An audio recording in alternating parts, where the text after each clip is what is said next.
हुआ कुछ ऐसा था कि जो नीलोफ़र थी उसकी जो रहाइश थी अपने पेरेंट्स के साथ वो मलिर की तरफ थी और वो जो थी अपने माँ-बाप की इकलौती बेटी थी। तो एक होता है ना जब आप इकलौते होते हो अपने माँ-बाप के तो आप बड़े लाडले होते हो। तो लाडले होने के साथ-साथ मतलब लाडली होने के साथ-साथ जो है ना वो काफ़ी मतलब खूबसूरत भी थी और मतलब एजुकेशनल बैकग्राउंड भी उसका अच्छा था।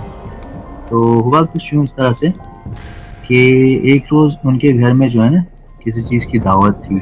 दावत इन दैट सेंस कि कोई मिलाद की दावत होती है, इस तरीके से ना जो घर पे ही जो है लोगों को एक्कोमोडेट किया जाए। तो सिलसिला कुछ ऐसा था कि शाम के वक़्त जो है ना सारे लोग जो थे उसके रिलेटिव उनके यहाँ हम थे उनके यहाँ। तो किसी काम की गर्ज से जो है वो अपने छत के ऊपर चली जाती है। ये असर और मगरिब के इन बिटवीन का जो टाइम होता है ना ये वो टाइम था। तो जब वो वहाँ पर गई अपने काम से फरागत हासिल करके जब वो वापसी नीचे आई सीढ़ियों से, तो वो चकरा कर गिर गई। जो लोग आस-पास मौजूद थे, वो लोग वहाँ पर आ गए। अब कहते ये हैं कि वो जो इन्विटेशन थी अलगर्ज़ कि वो अगर वो आप कह लें कि वो किसी मिलाद की थी या किसी भी इस सॉर्ट ऑफ जो भी था, तो उसमें मेरे कज़न की वालदा भी शरीक थी ना। तो जब उस लड़की को होश आया ना दोबारा नीलोफ़र को, तो वो अपनी जो है ना माइंड में नहीं थी, she was out of her mind कि वो उल्टी-सीधी बातें कर रही थी, उसकी आवाज़ चेंज हो गई थी और उसको फ़ीवर सा भी होने लगा। तो इन सारे मामलात के पेश-ए-नज़र जो है ना, उसकी जो वालदा थी नीलोफ़र की, उन्होंने मेरे कज़न की वालदा से रिक्वेस्ट करी कि भाई इन मामलात के पेश-ए-नज़र जो है, आज रात आप हमारे साथ ही स्टे करें। क्योंकि उनके बहुत मतलब अच्छे टर्म्स थे एक-दूसरे के साथ। तो उनकी वालदा ने कहा कि ठीक है, मैं आपके घर स्टे कर जाती हूँ आपके साथ क्योंकि हालात ऐसे थे। और उनकी 1-2 मतलब और भी जो लेडीज़ थी उनकी, वो भी रुक गई थी क्योंकि नीलोफ़र की हालत ऐसी हो रही थी, वो उसको अचानक चक्कर आ जाते हैं, फिर वो गिरने लगती, जो हो रहा होता। अगर आप उसको मतलब एग्ज़ॉर्सिज़्म से कनेक्ट करना चाहें या आप कह लें कि she was possessed in term like that ना। तो हुआ ये कि मेरी जो है कज़िन की जो वालिदा हैं, तो उन्होंने कहा कि यार हम लोग जो हैं उसके कमरे में सो रहे थे, मतलब उस रूम में मेरे कज़िन की वालिदा, नीलोफ़र और उसकी वालिदा थी।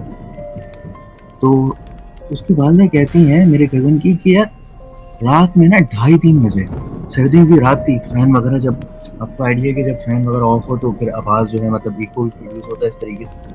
तो वो उसके साथ सो रही थी, मतलब उसकी वालिदा थी नीलोफ़र और फिर नीलोफ़र की वालिदा। कहती हैं कि उनको ना आवाज़ आई तकरीबन ढाई पौने 3 बजे रात कि कोई रो रहा है। जब वो उठती हैं और जब उनकी नज़र नीलोफ़र के बेड पे पड़ती है, तो नीलोफ़र जो है अपने पूरे बालों को अपने चेहरे पे बिछाए रो रही होती है। उनको बड़ी मतलब एक हैरानी होती है कि यार ये क्या हो रहा है अचानक इसको नीलोफ़र को और जब वो उसको देखती हैं तो वो अपने नाख़ूनों से ना अपना चेहरा नोच रही होती है। जब वो उसकी तरफ जाती हैं, पढ़ती हैं तो भई वो और ज़ारो-क़तार रोने लगती है। अब इसी दौरान जो है ना नीलोफ़र की जो खुद की वालिदा होती हैं, वो भी इस शोर की वजह से उठ जाती हैं, बेदार हो जाती हैं उनसे।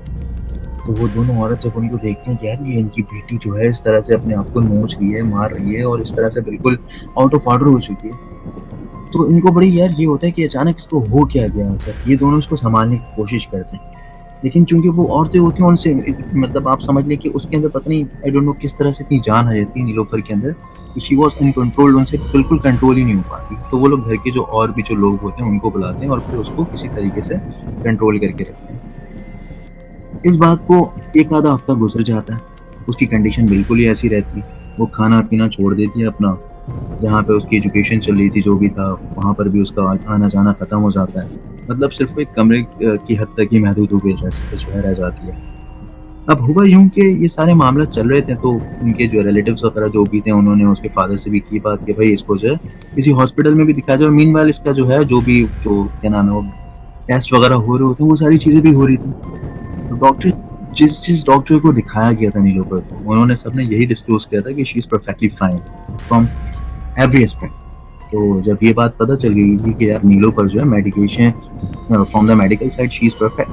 तो इसके बाद उन्होंने कहा कि यार किसी आलिम या पीर बाबा वगैरह से जो है ना इसका रुजू किया जाए। लेकिन इसके जो वालिद साहब थे ना, वो आप समझ लें कि एक होता है ना कि इन सारी चीज़ों को नहीं मानते हैं कि यार नहीं चलो होगी लेकिन हम उस चीज़ को नहीं मानते।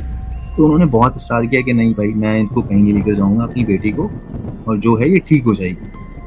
तो इस बात को 1.5-2 महीने और गुज़र गए। अच्छा, जो मेरे कज़िन की वालिदा थी ना, वो इन्हीं लोगों के साथ एसोसिएट करती थी कि भाई आना-जाना कोई भी बात होती थी तो वो उनके साथ भी रखती थी उसकी वालिदा को। नीलोफ़र की वालिदा मेरे कज़िन की वालिदा को रखती थी साथ। तो उसकी वालिदा बताती हैं कि भाई 1.5-2 महीने और गुज़र गए। तो जो नीलोफ़र के वालिद थे ना, उनके कोई करीबी दोस्त हैं। उन्होंने उनको समझाया, यार देखो इसके मामलात इस तरीके से जब सेटल डाउन नहीं हो रहे हैं, तो तुम एक पीर के पास इसको लेकर जाओ। उन्होंने उसका आस्ताना बताया उसके वालिद के दोस्त ने। उन्होंने कहा ये जो आस्ताना है ना, ये आपका सक्खर शहर जो है ना, इसके जो है आप समझ लीजिए जो अंदरूनी इलाके होते हैं ना, वहाँ पर एक आस्ताने का एड्रेस बताया। कोई पीर करके, आई डोंट नो क्या नाम था उनका, तो उन्होंने कहा कि वहाँ पर ले जाओ। तो चूँकि वो जो अंकल थे वो नीलोफ़र के वालिद के अच्छे दोस्त थे और ख़ासा मतलब एक था, तो उनके बेहद इंसिस्ट करने पे ही वाज़ एग्री किया, चलो इसको जो है लेकर एक बार चले जाते हैं, ये चीज़ भी आज़मा लेते हैं, क्योंकि ऑब्वियसली ऑलरेडी जो है आपका 1.5-2 महीने का टाइम जो है गुज़र चुका था और शी वाज़ नॉट, मतलब कि जो है वो अपने आप को रिकवर भी नहीं कर रही थी।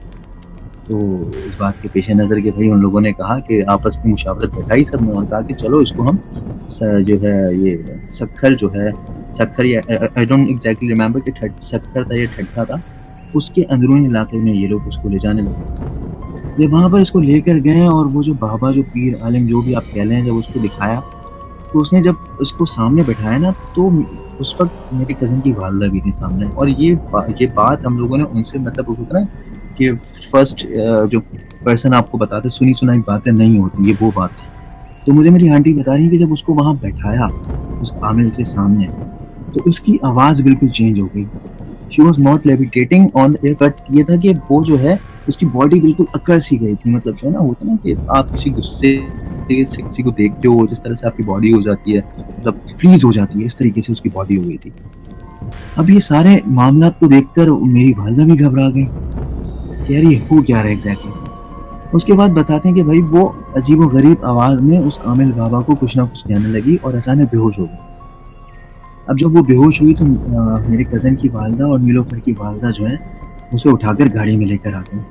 उसके वालिद जो थे, नीलोफ़र के वालिद, वो उस आमिल के पास बैठे रहे। उस आमिल ने बताया कि भाई इसके अंदर कोई जो है ना सब किस्म का जो इस तरह से जिन होता है वो उस पे आशिक हो गया या इसके अंदर आ चुका है, मतलब समहाउ शी वाज़ पॉसेस्ड। अब वो किस तरह से हुई है, क्या है, ये छत पर गई थी, उसके बाद से मामला चल रहा है, ये किसी को नहीं आज तक ये बात जो है इसका आइडिया हुआ। लेकिन इसके बाद आमिल बाबा ने कहा कि भाई आप इसको फ़िलहाल लेकर जाएँ, और उसने 1 हफ़्ते के बाद इनको बुलाया।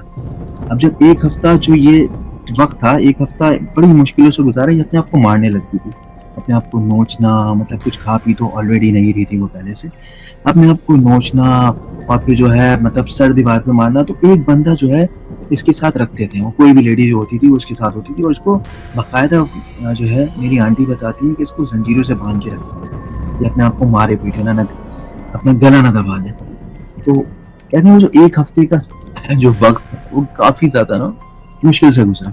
जब 1 हफ़्ता कंप्लीट हुआ, जब वो मुकर्ररा दिन जो उसने बताया था आमिल ने, जब वो आया और उसको लेकर गए ठट्ठा के इलाके में, तो बताते हैं कि जब ठट्ठा के इलाके पे लेकर गए और उस आमिल ने उसका इलाज शुरू किया, तो इलाज करने से पहले उसने बताया कि भाई इसका इलाज जो है ये मराहिल में होगा। मतलब इस तरह से नहीं होगी, क्योंकि इस वक़्त जो सिचुएशन थी वो काफ़ी इंटेंस सिचुएशन हो चुकी थी कि भाई 1-2 इसमें ये नहीं होगा, इसको मराहिल में इसका इलाज होगा, ठीक है? तो पहला जो है जब इन्होंने मरहला स्टार्ट किया, तो समहाउ जो है उसके अंदर थोड़ी-सी ना उसको लगा कि रिकवरी आ रही है। लेकिन जब वो अपना इख्तिताम लेने लगा उस मतलब उस फर्स्ट मरहले का, तो वो फिर बेहोश हो गई। बेहोश होने के बाद उसको अचानक होश आया और वो उस पे चिल्लाने लगी, जो भी वो आमिल था, पीर था, उस पे चिल्लाने लगी। जब ये होने लगा, जब वो उस पे चिल्लाने लगी, तो इसकी वालिदा और मेरी जो आंटी थी, उन्होंने वापसी वही सिनेरियो रिपीट किया, इसको उठाकर गाड़ी में ले गई, क्योंकि उनका ये कहना था कि वहाँ पे और लोग भी थे और जिस तरह से वो रिएक्ट कर रही थी एट दैट टाइम, तो वो बहुत ज़्यादा जो है ना उनके लिए आउट ऑफ कंट्रोल था।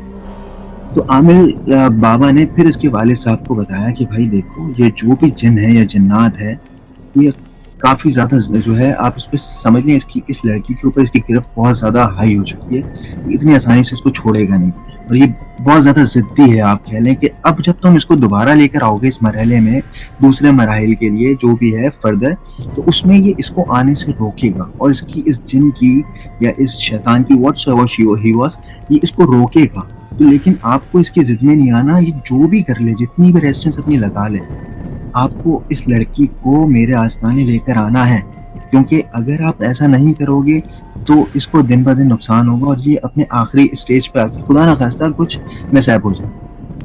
इनके वालिद और वालिदा और जाहिर सी बात है आंटी भी जो थी मेरी, वो भी काफ़ी परेशान हो गई।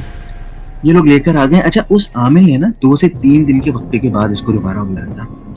अब 2 से 3 दिन का वक्फा जो है, स्टार्टिंग के 2 दिन तो जो है उसी एंगल से गुजरे, मतलब जो उसकी कंडीशन थी पहले, रोना पीटना ना खाना, एक कोई भी अगर उससे आता मिलने तो उसको ना मतलब ऐसे देखती कि उसको अच्छा नहीं लगता किसी का भी आना, कि किसी से ना वो मिले, बस अलग थलग अपना रहना, उल्टी सीधी आवाज़ें निकालना, अपने आप को मारना, इस तरीके से ना एक्सपाइसी। तो कहते हैं जब जैसे इसको अगर जुम्मे को लेकर जाना है ना फॉर एग्जांपल, तो जो जुमेरात की रात थी उस दिन ये बिल्कुल पुरसुकून होकर सो गई।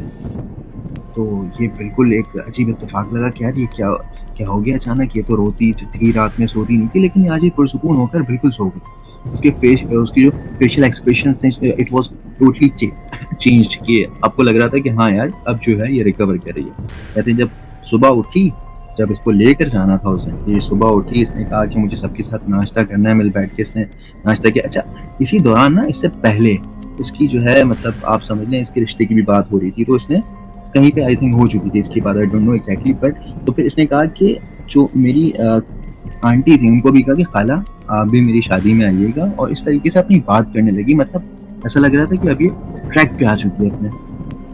तो उस वक्त मेरी आंटी और उसकी वालदा और भी जो आसपास के लोग थे उनको बड़ी हैरानी हुई कि यार ये अचानक से जो है ये शिक कैसे आ गया इसके अंदर, and now she is recovering.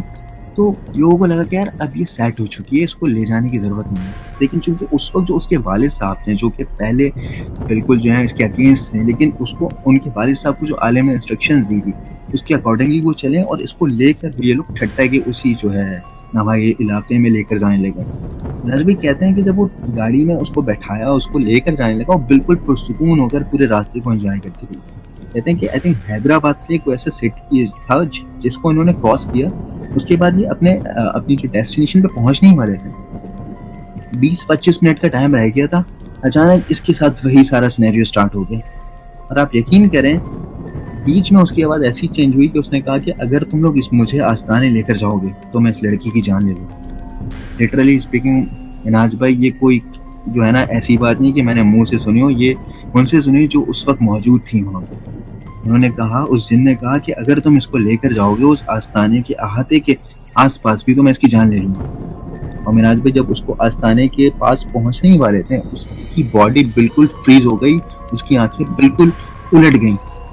मेरी आंटी बताती कि वो लम्हा था जब इसकी जान निकल चुकी थी इसके जिस्म से, and she was dead on that time.